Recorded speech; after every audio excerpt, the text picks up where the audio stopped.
PayPal adopting Bitcoin. We have crazy stuff across the board. We've got stable coins galore right now. We've got MetaMask out here launching a stable coin, which a lot of people were surprised about.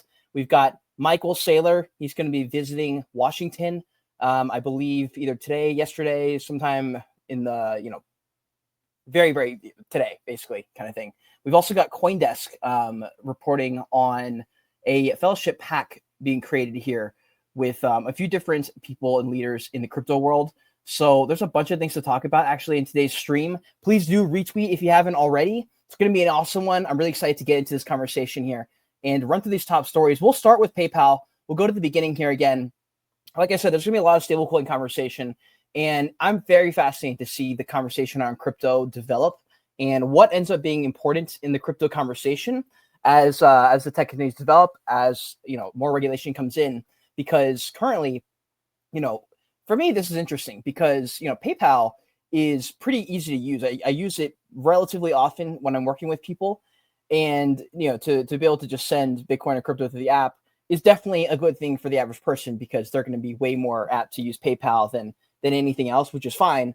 I will say you don't need to use PayPal when you have Bitcoin. Like, I guess they're sort of solving a problem that's kind of not really necessary in a way because, or not in a way, in a big way, because you have Bitcoin, you can send that peer-to-peer without any of the rails. But anyways, PayPal looking to get into the game in a very real way, introducing peer-to-peer payments, regaining how money moves is kind of like the way they're talking about it. It's really interesting. A lot of people are excited about it. We'll jump to the next one here. And this is really just a preface because I think it's important as the stablecoins continue to really become more and more of the mainstream conversation. We really got to talk about some of this stuff here. Like, what is the ramifications of this? When you introduce stablecoins, you're two dominoes away from a CBDC, no matter what you do. And when you have Bitcoin already as a solution, it's just tough for me to make the case for stablecoins. It really is. I understand. And it's definitely going to be used to get us off the current financial rails because it's a better system. The government easily can sell, especially with Tether now. And there's a fascinating thread here we're going to go through that I saw from Darkside, I believe. And it talks about the stablecoin situation in America and how potentially real sus it is. And I want to go through it with you guys here. We got about 8 minutes left in the stream. It's a fascinating one, and it really makes me nervous about stablecoins because, like I said, you're two dominoes away from a CBDC situation where you're now relying on, the financial rails of these digital euros and stuff like this. But then they add on stuff, like we got conversation here, crypto group hitting out at Bank of England to plan to limit stablecoin ownership. And it's like that headline should not even exist. Like, you know what I mean? Like, and it's not going to not exist. It will exist because stablecoins will be here. But it's one of those things where it's unnecessary. Like, you don't need someone else telling you what you can and can't do with your stablecoin. You have an asset that you're able to do whatever you want with. And that's why I think that conversation is going to really blow up, especially, when Bitcoin's at a higher price. I do wonder what the narrative is going to be. Is it still going to be digital gold? Is it going to be which characteristics of Bitcoin are people going to care about? What are the trends going to be in 2, 5, 10 years, So anyways, let's jump to the next one here. We've got MetaMask with their mUSD native stablecoin. So that was why I brought up that, that little tidbit there before, because there's a lot of stablecoin conversation. MetaMask, one of the biggest self-custodial wallets in the game, just entered stablecoins. Crazy stuff. And they're working together with Bridge, I believe, who works with Stripe, I think is what it is, something like that. They work with one of the bridges that Stripe works with as well. They're going to be partnering up with MetaMask, I believe, to make this happen and rolling out this mUSD dollar stablecoin on Ethereum and the Consensus Linear Network across the crypto platforms. And this was just announced a couple days ago. It says Thursday. Today's Tuesday, and I saw everyone talking about it like 6 hours ago.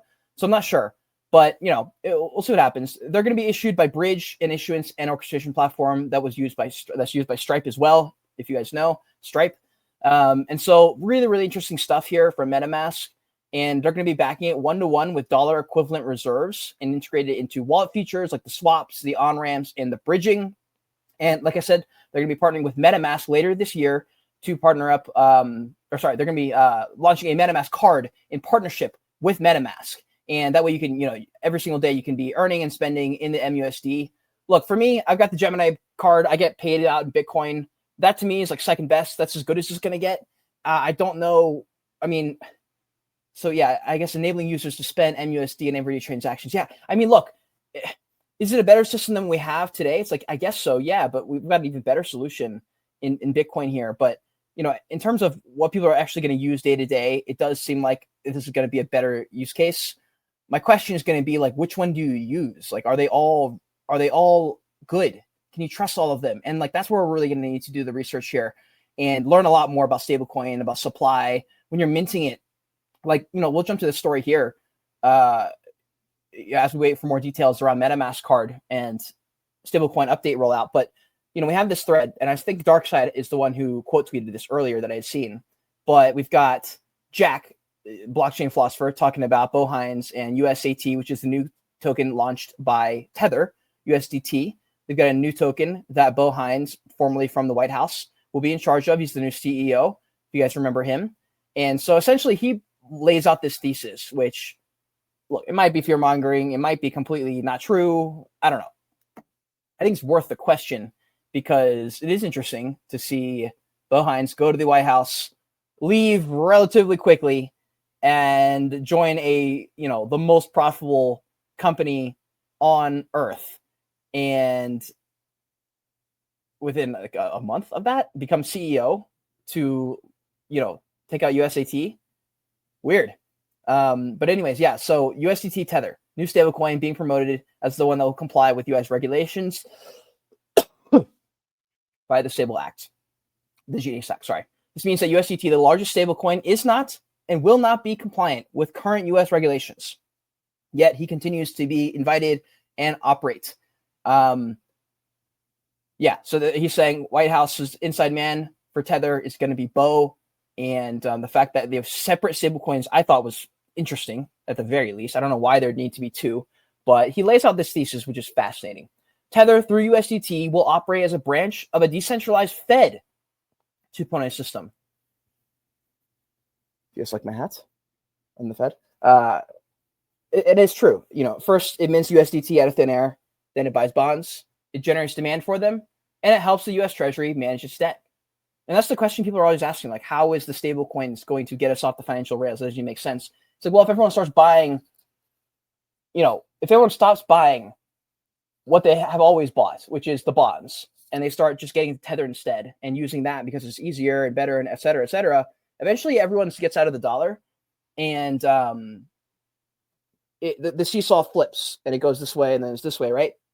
And the U.S. dollar will get so undervalued, will get so inflated that we will one day be able to actually pay off the debt because it's so inflated to hell. And this new stable coin sort of co-opted its way in and psyoped its way in. And then we also ended up using it because it's better and easier, which it is. But now we've got a situation where Tether is now effectively a 2.0 Fed system, able to print money, whenever it feels like it. And it's going to be doing whatever the Trump administration wants to do. And, obviously we've got Lutnick, who's in bed with the Trump family in many ways. They've always been, pictured together. We've got Fitzgerald launched with Tether as well. And of course we have World Liberty Fi with Donald Trump. And so, that is the play that Washington is making. And so just be aware of that as we continue to, wade into this market here. Finally, we've got Strategy co-founder Michael Saylor and other executives to join lawmakers in Washington to advance strategic Bitcoin reserve bill. It'll be him and Marathon Digital CEO Fred Thiel and a few others heading out to DC to talk about, the U.S. potentially buying up to 1 million Bitcoins. So that will be really, really interesting. I feel like every time this happens, nothing ends up happening. So I don't want to give it like a ton of screen time because nothing ever happens.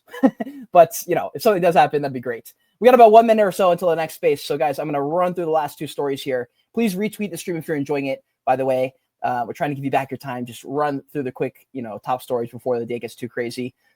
Let's jump to this one here. New PAC created and launched for $100 million committed to protect American leadership and innovation, transparency, to back pro-crypto, pro-Bitcoin ventures and companies and stuff like that. I think this is really, really cool. So sorry, I would roll through this, but we literally have like 20 seconds. And finally, we have Base launching a new native stablecoin, new token, to power its launch and its ecosystem from Base creator Jesse.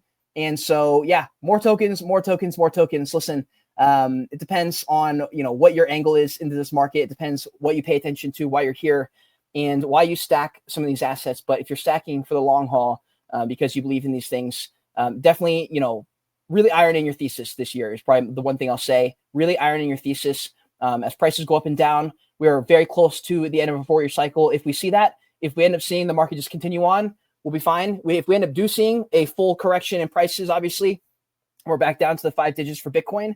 Just that's where you're going to need to know what you're holding. And if you don't, you will just repeat the process the next cycle.